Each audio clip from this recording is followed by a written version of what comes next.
Good day, I'm Tamara McHale and this is your JIS news for Thursday, September 4. Government has signed 3 loan agreements with the World Bank valued at $105 million US. The loans were signed by Finance Minister Dr. Peter Phillips on Tuesday during his visit to Washington in the United States to engage in high-level talks with various stakeholders.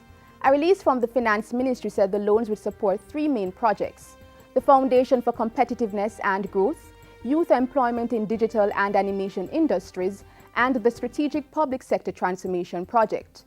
The 3 projects will also further the 2014-2017 country partnership strategy between the government and the World Bank. They will also support government's investment in key areas, including fiscal sustainability, youth employment, public sector modernization, and enabling private sector growth. In the meantime, the Inter-American Development Bank and the government have also signed a $300,000 US grant. It will support the development of the Mobile Money for Microfinance M3 project, which is being done in collaboration with technology company Transcell Limited and other industry stakeholders. Meanwhile, Jamaica has improved 8 places on the Global Competitiveness Index and is now ranked 86 out of 144 countries. The country was ranked 94 out of 148 countries in the 2013-2014 report and 97 out of 144 the previous year. The new report was released on September 2 by the World Economic Forum. It assesses the competitiveness landscape of 144 economies, providing insight into the drivers of productivity and prosperity. The report defines competitiveness as the set of institutions, policies, and factors that determine the level of productivity of a country.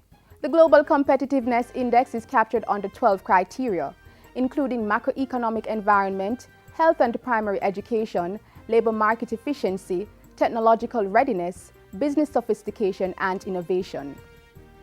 Jamaica is to benefit from a regional project aimed at creating a fully functional electronic public procurement system across the CARICOM Single Market and Economy CSME.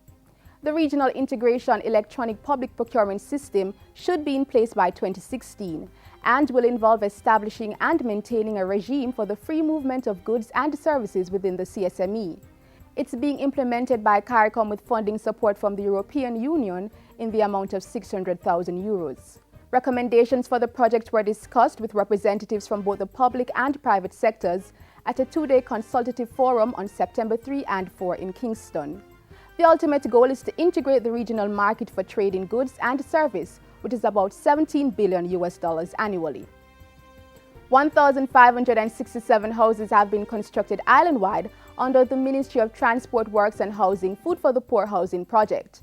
Minister with responsibility for housing Dr. Maurice Guy gave the update during a recent ceremony to hand over more units to beneficiaries in Eastern St. Thomas. The project involves the construction of 2-bedroom wooden units for the indigent and less fortunate persons, free of cost to them. The cost of $6,400 US per unit is picked up by the government through the Petro-Caribe Development Fund and Food for the Poor. Through the Jamaica Emergency Employment Program, JIP, many persons are also being employed on the project. To date, 4,608 persons have been employed on this project through the collaboration of JIP. Personnel employed range from masons, carpenters, plumbers to unskilled laborers. Think of the multiplier effect this will have on the families impacted all over the island. Minister Guy says a partnership with the Hurricane Sandy Relief Program has also facilitated the construction of another 471 houses. We are talking about benefits on various levels. It means that several families now have a roof over their heads. It means that thousands more Jamaicans have become proud homeowners. It means that they have owned a piece of this little rock we call Jamaica. Meanwhile, government is looking to top the $22 billion spent in the last fiscal year to provide housing solutions for Jamaicans. Minister with responsibility for housing Dr. Maurice Guy says the ministry will also be focusing on the infill housing program by making more serviced lots available and improving existing ones. The ministry will be rolling out another 143 lots to house Jamaicans. We are not unmindful of the plight of many Jamaicans who are in need of a house. And that is why this ministry, with its many stakeholders, continue to work assiduously to address the situation. And finally, September 13 is the date set for the official funeral for the late Minister of Agriculture and Fisheries, Roger Clarke. The service is scheduled to take place at the St. George's Anglican Church in Savannah Lamar, Westmoreland. Interment follows in his home community in Williamsfield in the parish.